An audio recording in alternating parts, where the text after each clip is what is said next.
السلام علیکم ورحمۃ اللہ وبرکاتہ۔ آج ایک نہایت عمدہ تحریر پر نظر پڑی تو سوچا آپ کے سامنے اس کو بیان کر دیا جائے۔ مضمون کا عنوان ہے وہ آن لائن ہے، اس کا مطلب کیا ہے؟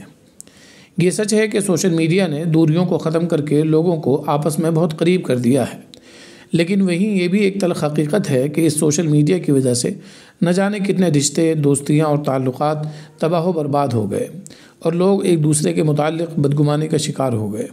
چنانچہ جب لوگ ایک دوسرے کو میسج یا کال کرتے ہیں، اگر فوری طور پر جواب نہیں ملتا تو بہت سے لوگ فوراً بدگمانی کا شکار ہو جاتے ہیں اور طرح طرح کی منفی باتیں سوچنے لگتے ہیں، اور شیطان بھی ایسے موقع سے فائدہ اٹھا کر دلوں میں وسوسے ڈالتا ہے اور لوگوں کو ایک دوسرے سے دور کر دیتا ہے، نیز غیبت، چغلخوری اور نہ جانے کون کون سے گناہ میں مبتلا کرا دیتا ہے۔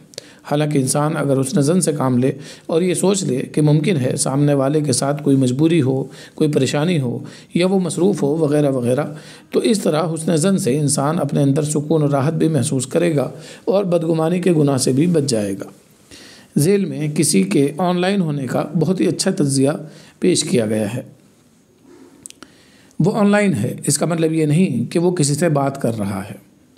وہ آن لائن ہے، اس کا مطلب یہ نہیں کہ وہ جان بوجھ کر تمہیں نظر انداز کر رہا ہے اور تمہیں جواب نہیں دے رہا ہے۔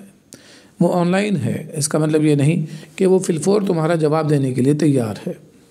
وہ آن لائن ہے، اس کا مطلب یہ نہیں کہ وہ ہر وقت دوسروں کے لیے بیٹھا ہوا ہے۔ وہ آن لائن ہے، اس کا مطلب یہ نہیں کہ اس کے خاص وقت میں آپ اس کو میسج یا کال کر کے زحمت دیں۔ وہ آن لائن ہے، مگر ممکن ہے کہ وہ نفسیاتی طور پر ہر کسی کا جواب دینے کے لیے آمادہ نہ ہو۔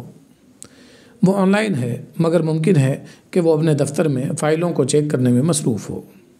وہ آن لائن ہے، مگر ممکن ہے کہ وہ اپنے عزیز و اقارب سے کسی خاص مسئلے پر گفتگو میں مشغول ہو۔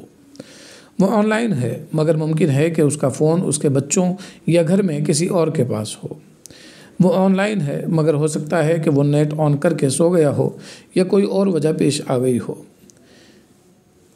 وہ آن لائن ہے، لیکن ہو سکتا ہے کہ اس وقت اس کا موبائل خود اس کے پاس نہ ہو بلکہ اس کے گھر والوں، بیوی، بچوں کے پاس ہو اور وہ آپ کو جواب دینا مناسب نہ سمجھتے ہو۔ الغرض دوسروں کے بارے میں حسن ظن رکھنا چاہیے، اس لیے کہ بدگمانی نے بہت سارے مضبوط رشتوں کو بھی منتشر اور تباہ و برباد کر دیا ہے، دوست و احباب اور میاں بیوی کے باہمی اعتماد اور بھروسے کو نقصان پہنچایا ہے۔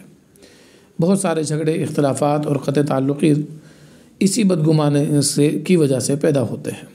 لہذا ایسے موقع پر دوسروں کے لیے ہزار بہانے تلاش کرو اور حسن ظن سے کام لو، دوسروں کی پرائیویسی کا خیال اور احترام کرو اور شیطان کو اس کے مقصد میں کامیاب نہ ہونے دو، کیونکہ شیطان کی تو دن رات یہی کوشش اور خواہش ہوتی ہے کہ کیسے دوست و احباب کے درمیان پیار محبت کی جگہ نفرت و عداوت کی دیوار کھڑی ہو جائے۔ شکریہ نامعلوم مضمون نگار کا۔ والسلام علیکم ورحمۃ اللہ وبرکاتہ۔